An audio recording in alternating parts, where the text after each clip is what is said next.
Thank you very much. Mr. Speaker, Mr. President, members of the Congress, and my fellow Americans.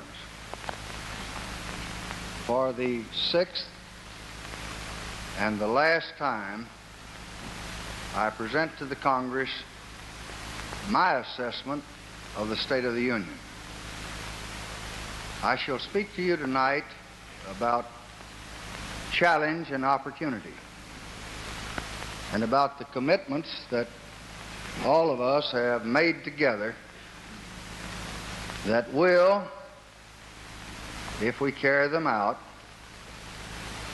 give America our best chance to achieve the kind of a great society that we all want. Every president lives not only with what is, but with what has been and what could be.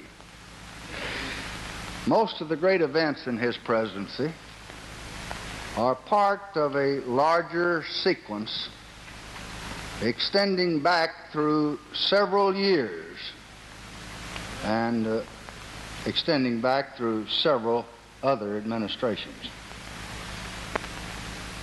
Urban unrest, poverty, pressures on welfare, education of our people, law enforcement and law and order, the continuing crisis in the Middle East, the conflict in Vietnam, the dangers of nuclear war, the great difficulties of dealing with the communist powers, all have this much in common. They and their causes,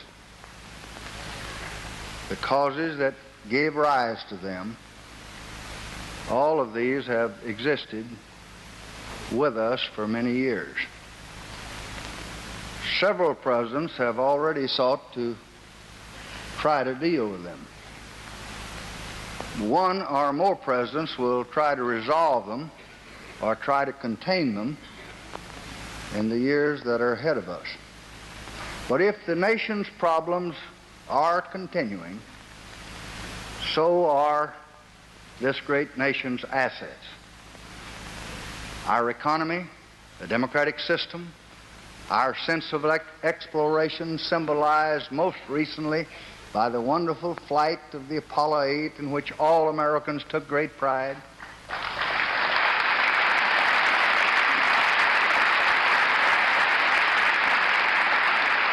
And the good common sense and sound judgment of the American people and their essential love of justice.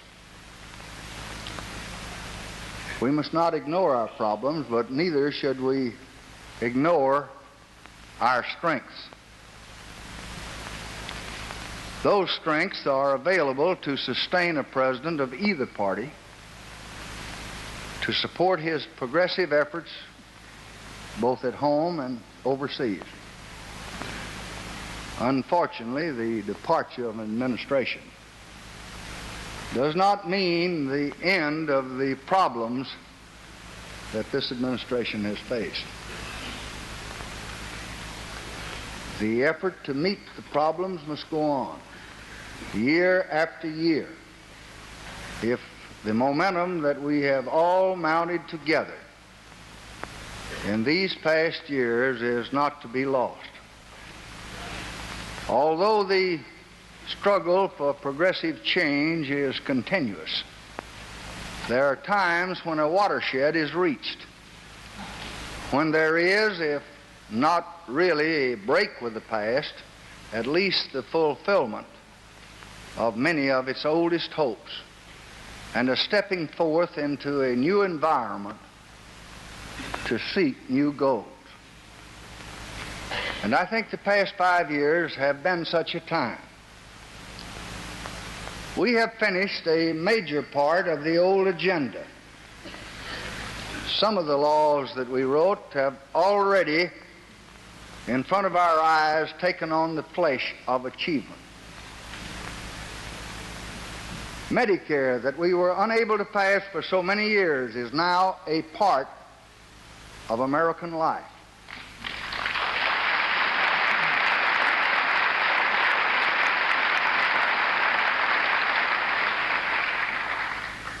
Voting rights in the voting booth that we debated so long back in the 50s, and the doors to public service are open at last to all Americans regardless of their color.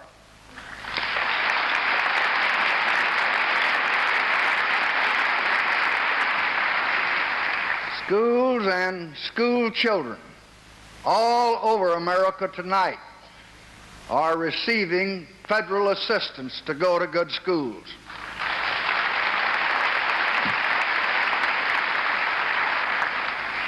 And preschool education, Head Start, is already here to stay.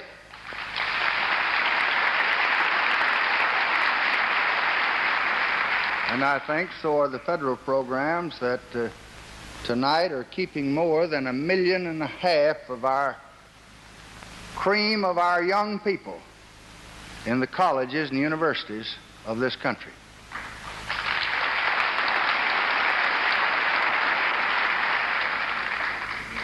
Part of the American earth, not only in description on a map, but in the reality of our shores and our hills and our parks and our forests and our mountains, has been permanently set aside for the American public and for their benefit.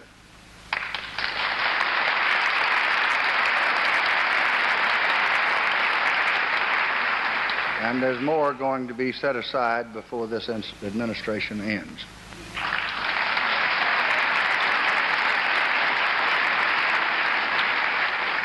$5 million Americans have been trained for jobs in new federal programs.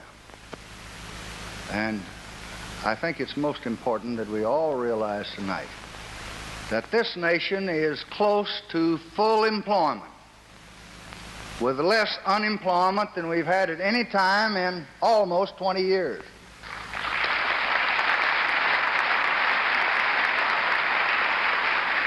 And that's not in theory, that's in fact. Tonight the unemployment rate is down to 3.3%. The number of jobs has grown more than 8.5 million in the last 5 years. And that's more.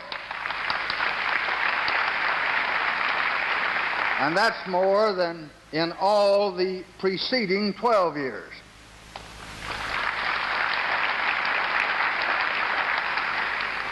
These achievements completed the full cycle from idea to enactment, and finally to a place in the lives of citizens all across this country. I wish it were possible to say that everything that this Congress and the administration achieved during this period had already completed that cycle.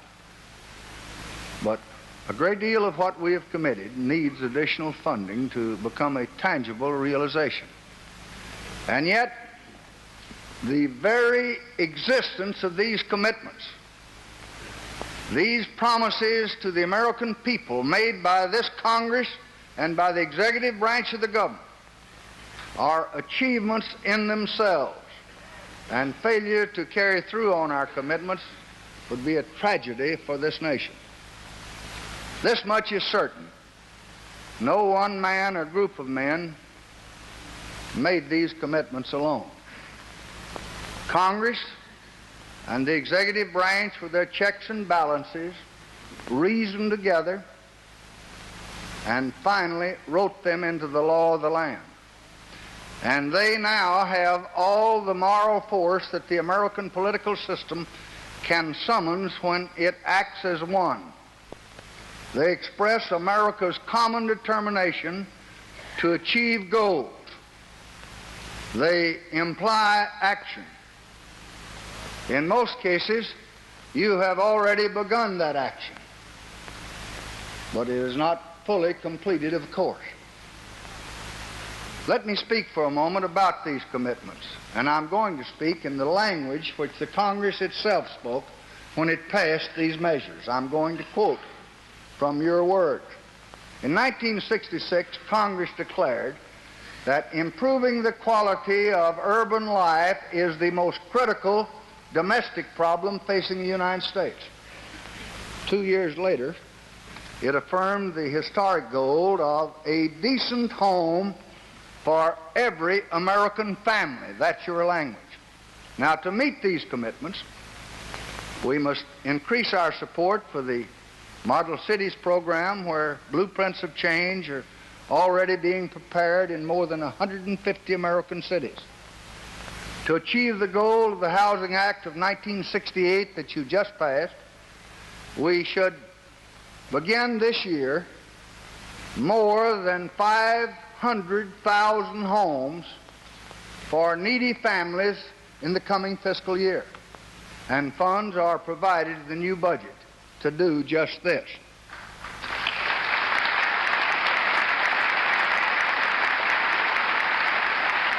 And this is almost 10 times the average rate of the past 10 years.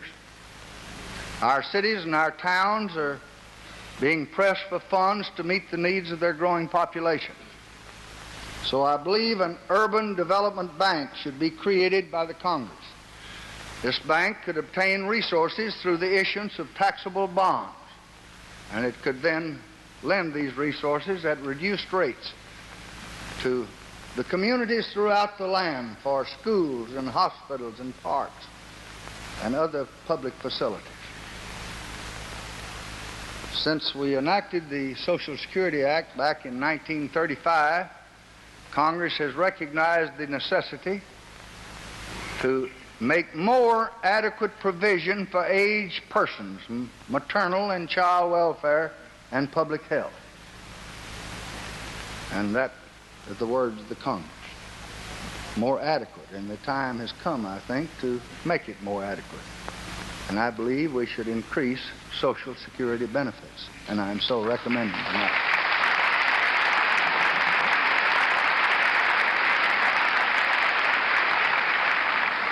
Suggesting that there should be an overall increase in benefits of at least 13%. And those who receive only the minimum of $55 should get $80 a month. Our nation, too, is rightfully proud of our medical advances. But we should remember that our country ranks 15th among the nations of the world in its infant mortality rate. I think we should assure decent medical care for every expectant mother and for their children during the first year of their life in the United States of America.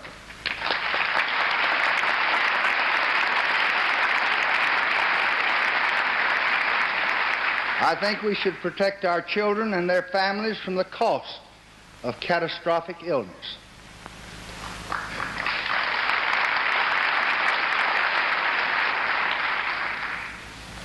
And as we pass on from medicine, I think nothing is clearer to the Congress than the commitment that the Congress made to end poverty. Congress expressed it well, I think, in 1964 when they said, "It is the policy of the United States to eliminate the paradox of poverty in the midst of plenty in this nation, this the richest nation in the world." The anti-poverty program has had many achievements. It also has some failures.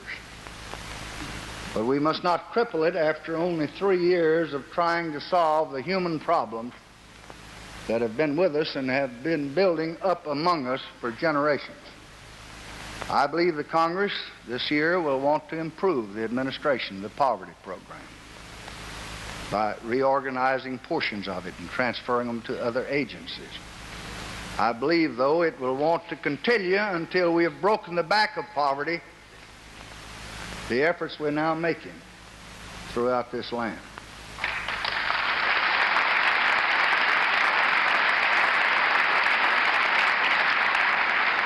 I believe, and I hope the next administration, I believe they believe, is that the key to success in this effort is jobs, is work for people who want to work. In the budget for fiscal 1970, I shall recommend a total of $3.5 billion for our job training program, and that's 5 times as much as we spent in 1964, trying to prepare Americans where they can work to earn their own living.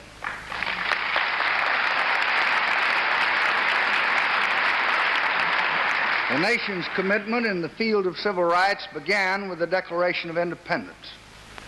They were extended by the 13th and 14th and 15th Amendments, and they have been powerfully strengthened by the enactment of 3 far-reaching civil rights laws within the past 5 years that this Congress in its wisdom passed. On January the 1st of this year, the Fair Housing Act of 1968 covered over 20 million American homes and apartments. The prohibition against racial discrimination in that act should be remembered, and it should be vigorously enforced throughout this land.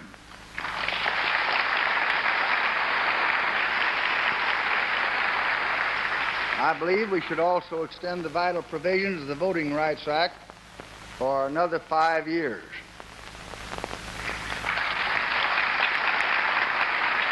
In the Safe Streets Act of 1968, Congress determined to assist state and local governments in reducing the incidence of crime. This year, I am proposing that the Congress provide the full $300 million that the Congress last year authorized to do just that.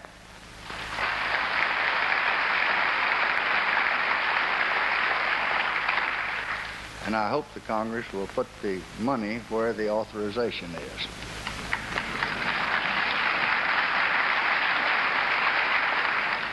I believe this is an essential contribution to justice and to public order in the United States. And I hope these grants can be made to the states and they can be used effectively to reduce the crime rate in this country. But all of this is only a small part of the total effort that must be made, I think, chiefly by the local governments throughout the nation, if we expect to reduce the toll of crime that we all detest. Frankly, as I leave the office of the presidency, one of my greatest disappointments is our failure to secure passage of a Licensing and Registration Act for firearms.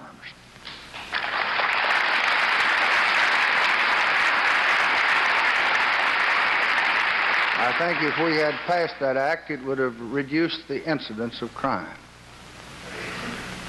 And I believe that the Congress should adopt such a law, and I hope that it will at a not too distant date.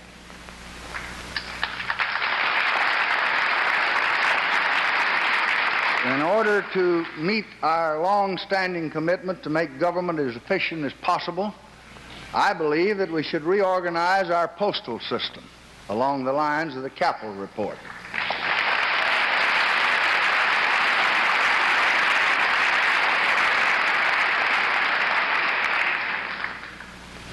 I hope we can all agree that public service should never impose an unreasonable financial sacrifice on able men and women who want to serve their country. So I believe that the recommendations of the Commission on Executive, Legislative, and Judicial Salary are generally sound.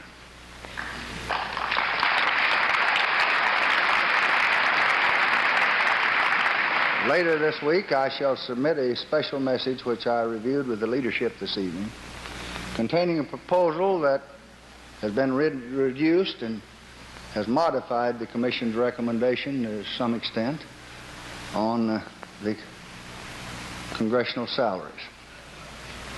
For members of Congress, I will recommend a basic compensation not of the $50,000 unanimously recommended by the Capitol Commission and the other distinguished members, but I shall reduce that $50,000 to $42,500.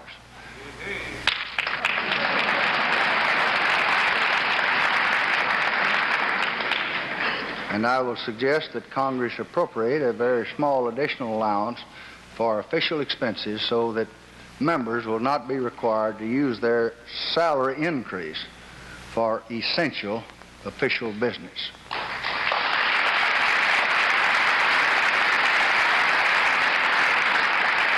I would have submitted the Commission's recommendations except the advice that I received from the leadership, and that you usually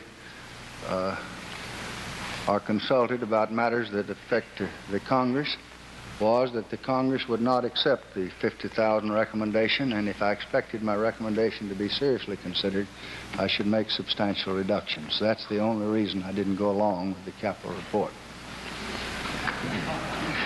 In 1967, I recommended the Congress a fair and impartial random selection system for the draft. I submit it again tonight for your most respectful consideration.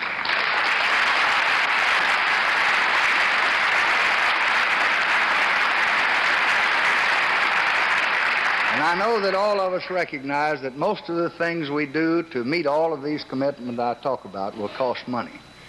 And if we maintain the strong rate of growth that we've had in this country for the past 8 years, I think we shall generate the resources that we need to meet these commitments. We've already been able to increase our support for major social programs, although we've heard a lot about not being able to do anything on the home front because of Vietnam.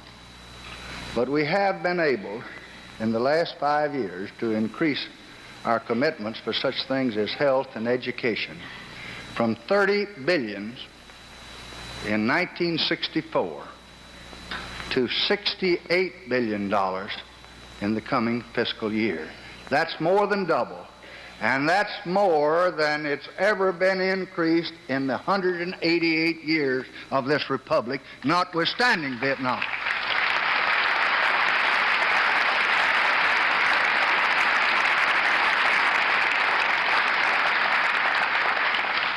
We must continue to budget our resources and budget them responsibly in a way that will preserve our prosperity and will strengthen our dollar. Greater revenues and the reduced federal spending required by Congress last year have changed the budgetary picture dramatically since last January when we made our estimates. At that time, you'll remember that we estimated we'd have a deficit of $8 billion. Well, I'm glad to report to you tonight that the fiscal year ending June 30th, 1969, this June, we are going to have not a deficit, but we're going to have a $2.4 billion surplus.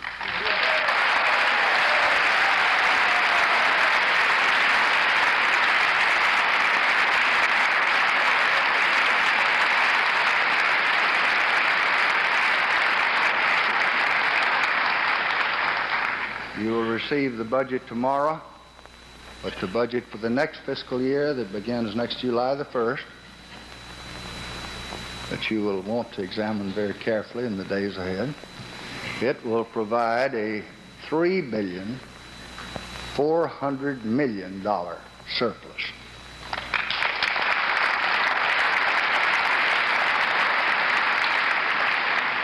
This budget anticipates the extension of the surtax that Congress enacted last year. I have communicated with the President-elect Nixon in connection with this policy and continuing the surtax for the time being. I want to tell you that both of us want to see it removed just as soon as circumstances will permit. But the President-elect has told me that he has concluded that until his administration and this Congress can examine the appropriation bills and each item in the budget and can ascertain that the facts justify permitting the surtax to expire or to reduce, he, Mr. Nixon, will support my recommendation that the surtax be continued.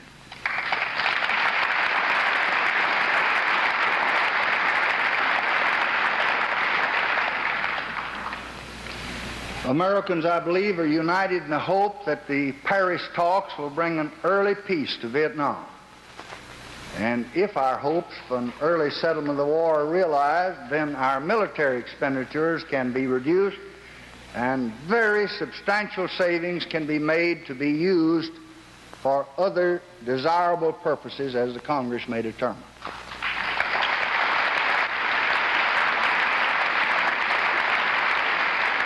In any event, I think it's imperative that we do all we responsibly can to resist inflation while maintaining our prosperity.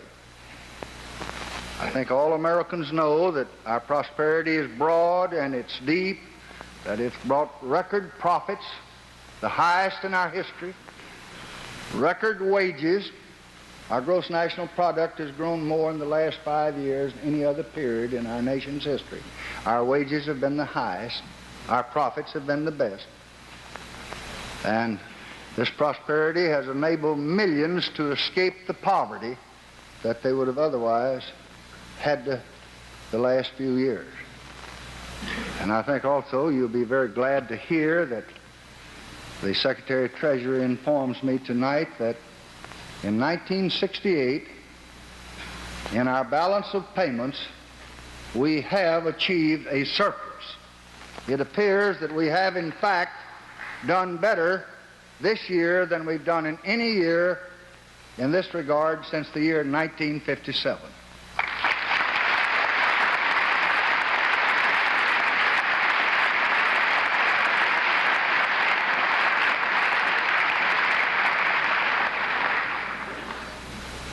The quest for a durable peace has, I think, absorbed every administration since the end of World War II. It has required us to seek a limitation of armed races, not only among the superpowers, but among the smaller nations as well.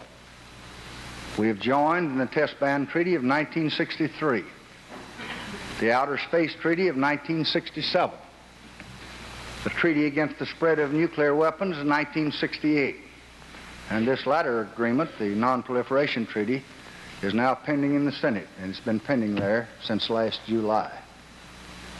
In my opinion, delay in ratifying it is not going to be helpful to the cause of peace. America took the lead in negotiating this treaty, and America should now take steps to have it approved at the earliest possible date.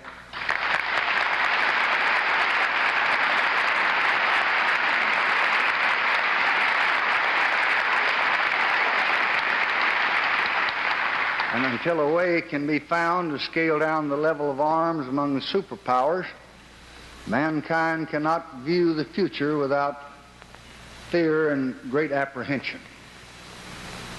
So I believe that we should resume the talks with the Soviet Union about limiting offensive and defensive missile systems. And I think they would have already been resumed except for Czechoslovakia and our election this year. It was more than 20 years ago that we embarked on a program of trying to aid the developing nations. We knew then that we could not live in good conscience as a rich enclave on an earth that was seething in misery. And during these years, there have been great advances made under our program, particularly against want and hunger. And although we were disappointed at the appropriations last year, we thought they were woefully inadequate. This year, I'm asking for adequate funds for economic assistance in the hope that we can further peace throughout the world. I think we must continue to support efforts in regional cooperation. Among those efforts, that of Western Europe has a very special place in America's concern. The only course that's going to permit Europe to play the great role, the world role that its resources permit, is to go forward to unity. I think America remains ready to work with the United Europe, work as a partner on the basis of equality. For our future, the quest for peace, I believe, requires that we maintain the liberal trade policies that have helped us become the leading nation in world trade. that we strengthen the international monetary system as an instrument of world prosperity, and that we seek areas of agreement with the Soviet Union where the interests of both nations and the interests of world peace are properly served. The strained relationship between us and the world's leading communist power has not ended, especially in the light of the brutal invasion of Czechoslovakia. But totalitarianism is no less odious to us because we're able to reach some accommodation that reduces the danger of world catastrophe. What we do in the interest of peace in the world. And we earnestly hope that time will bring a Russia that is less afraid of adversity and individual freedom. The quest for peace tonight continues in Vietnam and in the Paris talks. I regret more than any of you know that it has not been possible to restore peace to South Vietnam. The prospects, I think, for peace are better today than at any time since North Vietnam began its invasion into its regular forces more than 4 years ago.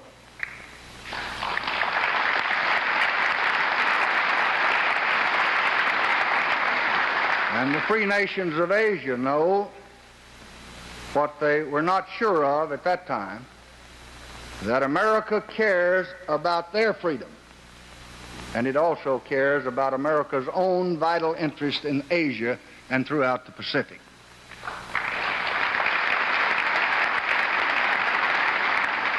The North Vietnamese know that they cannot achieve their aggressive purposes by force. There may be hard fighting before a settlement is reached, but I can assure you it'll yield no victory to the communist cause.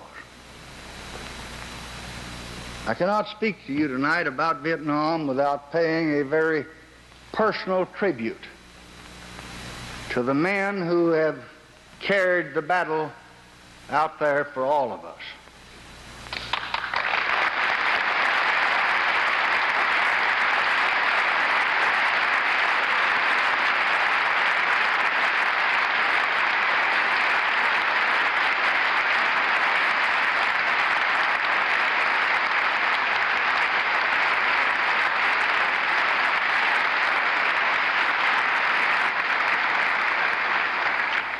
And I have been honored to be their commander-in-chief.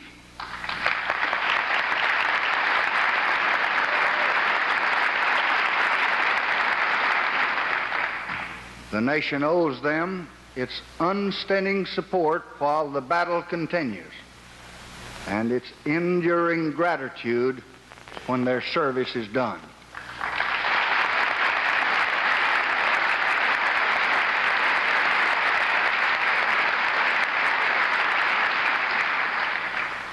Finally, the quest for stable peace in the Middle East goes on in many capitals tonight. America fully supports the unanimous resolution of the UN Security Council, which points the way. There must be a settlement of the armed hostility that exists in that region of the world today. It is a threat not only to Israel and to all the Arab states, but it's a threat to every one of us and to the entire world as well. And now, my friends in Congress, I want to conclude with a few very personal words to you. I rejected and then finally accepted the congressional leadership's invitation to come here to speak this farewell to you in person tonight. I did that for two reasons. One was philosophical. I wanted to give you my judgment as I saw it on some of the issues before our nation, as I view them before I leave. The other was just pure sentimental. Most of my life,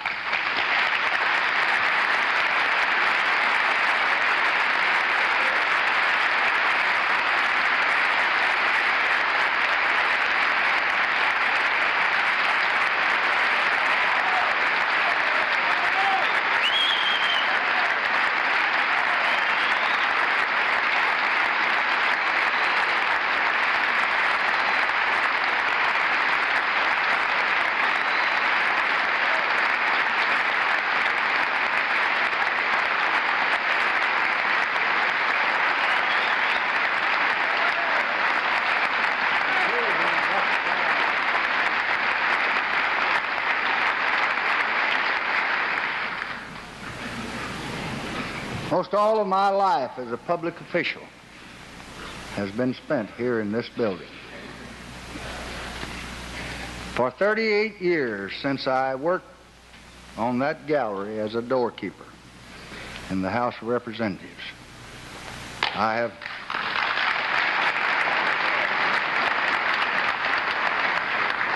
have known these halls, and I have known most of the men pretty well who walk them. I know the questions that you face.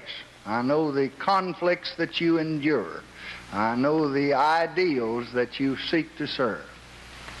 I left here first to become vice president, and then to become, in a moment of tragedy, the president of the United States. My term of office has been marked by a series of challenges, both at home and throughout the world. In meeting some of these challenges, the nation has found a new confidence. In meeting others, it knew turbulence and doubt and fear and hate. And throughout this time, I have been sustained by my faith in representative democracy, a faith that I had learned here in this Capitol building as an employee and as a congressman and as a senator. I believe deeply in the ultimate purposes of this nation, described by the Constitution, tempered by history, embodied in progressive laws, and given life by men and women that have been elected to serve their fellow citizens. Now, for 5 most demanding years in the White House, I have been strengthened by the counsel and the cooperation of 2 great former presidents, Harry S. Truman and Dwight David Eisenhower.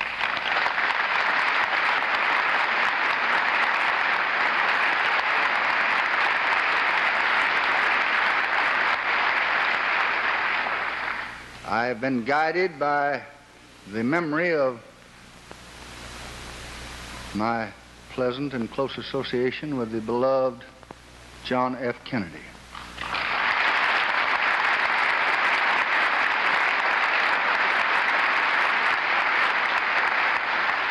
And with our greatest modern legislator, Speaker Sam Rayburn.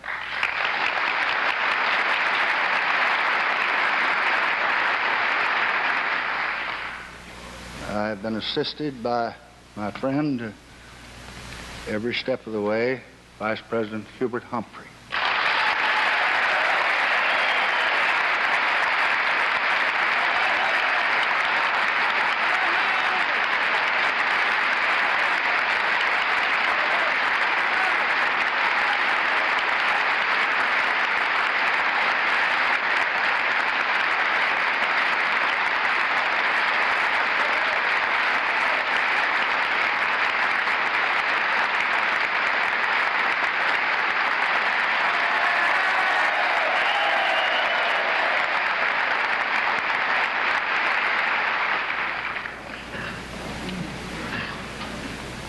I'm so grateful that I've been supported daily by the loyalty of Speaker McCormick and Majority Leader Albert.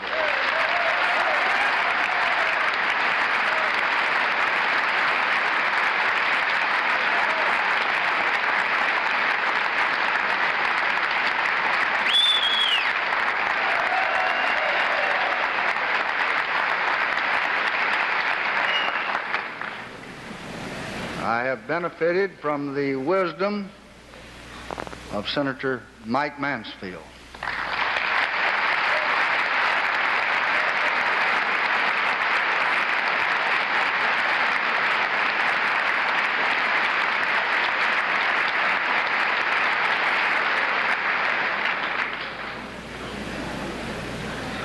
And I'm sure that I have avoided many dangerous pitfalls by the good common sense counsel of the President Pro Tem of the Senate, Senator Richard Brevard Russell.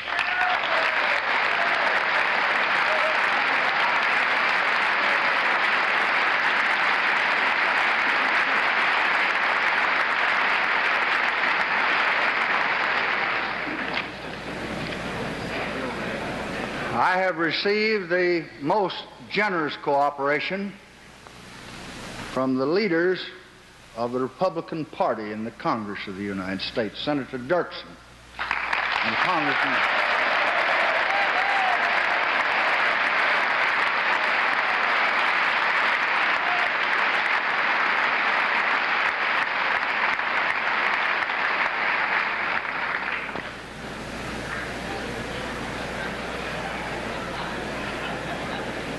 and Congressman Gerald Ford, the majority.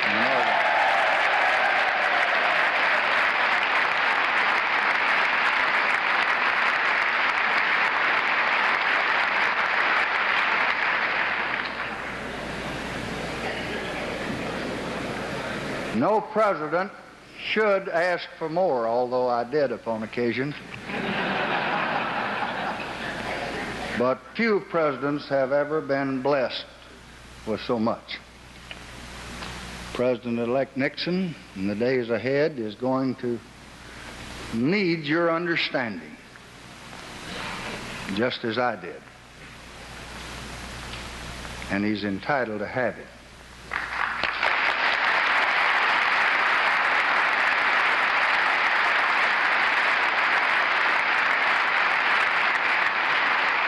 I hope every member will remember that the burdens he will bear as our president will be borne for all of us. Each of us should try not to increase these burdens for the sake of narrow personal or partisan advantage.